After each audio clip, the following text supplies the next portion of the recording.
Hi, I'm Lindsay with Love and Olive Oil. It is peak peach season right now, so we are gonna make some peach jam, but not ordinary peach jam.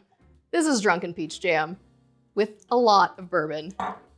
This recipe comes from my book, That's My Jam, but it's also on the blog. I've included the link in the comments below. It's one of my favorites. So let's get started. To easily peel peaches, I'm gonna cut an X-shaped slit in the bottom of each peach, and then blanch in boiling water for about 30 seconds. Then transfer to an ice bath. When they're cool enough to handle, pull them out of the water, and the skins should slide right off.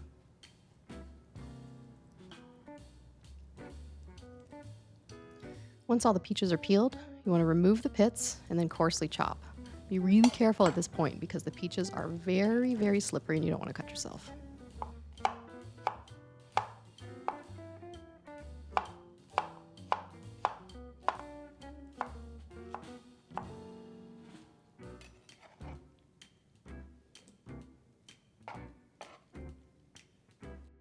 To the chopped peaches, you're going to add some lemon juice and half of the granulated sugar. Don't use all of it, we'll need the rest to add later with the pectin. Macerating the peaches like this will help them soften further and also help bring out their flavors even more. Just kind of give it a good stir to make sure the sugar's evenly coated, and then it's going to refrigerate for a couple hours or overnight, stirring once or twice during the process.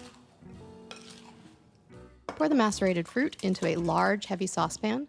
You're going to cook it for about 10 to 15 minutes over medium-high heat, a little more, a little less, depending on how ripe your peaches are. Give them a good mash while it's cooking. I like to use a wire potato masher for this. You can also use the back of a spoon or spatula, just to kind of soften the texture of the final jam. After simmering and mashing for about 10 to 15 minutes, your fruit should be nice and soft. Then we're going to add the rest of the lemon juice, along with the calcium water, and this comes with your pectin packet. Also, bourbon, because this is drunken peach jam after all. Bring this mixture to a full rolling boil, not a simmer, full rolling boil. Then you're going to whisk the Pomona's pectin in with the granulated sugar. And this video isn't sponsored by Pomona's pectin, it's just my preferred brand. Whisk in the sugar pectin mixture, stirring continuously until the mixture returns to a full rolling boil. Again, full boil, this is important. Once it's back to a full boil, then we're going to add the rest of the bourbon.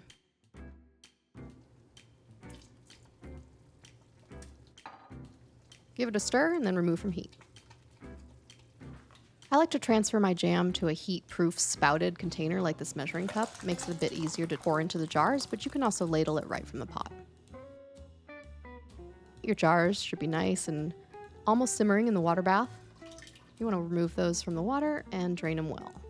Arrange them on a heat-proof surface. I use a jar funnel, keeps things a bit cleaner. You're still going to end up with some drips and drops. That's just how it goes. Yep, see? That one's a little bit full. You want to fill your jars up to about within 1/4 inch of the top. This is called headspace, and it's going to leave the jar contents room to expand. So if you overfilled one, just kind of, adjust it as necessary. Now, since we did make a bit of a mess, you want to wipe the rims down with a wet paper towel, just to make sure there isn't any sticky jam residue left on the rims. Then you can tighten your lids. Careful, the jars are really hot. Don't burn yourself, please. Then transfer your filled jars back into your water bath. Cover the pot, increase the heat, and bring it back to a full boil. Again, not a simmer, this is a full boil. Set a timer and make sure your water stays boiling for the full 10 minutes. After the 10 minutes, go ahead and remove the whole pot from the heat and let it sit for 5 minutes. This will help the pressure equalize. Then you can go ahead and remove your jars from the water carefully. They're very hot. Arrange them on a heat-proof surface and let them cool undisturbed for 24 hours. The jam isn't finished until it's been properly labeled, in my opinion, but that just might be the graphic designer in me talking, but one of my favorite parts of the whole process is designing the labels for my jams. You can download these labels for free from my website, loveandoliveoil.com. The link is in the description below.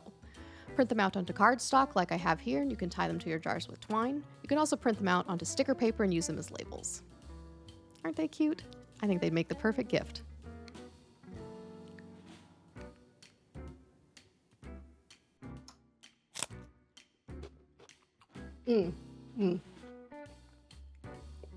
That's a really good jam. The peach flavor is bright, but you can also taste the bourbon. Like, yeah, this is a boozy jam, there's no doubt about it. It's great on crackers, you can use it on a cheese plate. I also think it'd be really good as just a brush or marinade on, say, a grilled chicken or a roast ham. Heck, you could even use it in a cocktail. I think it'd be wonderful.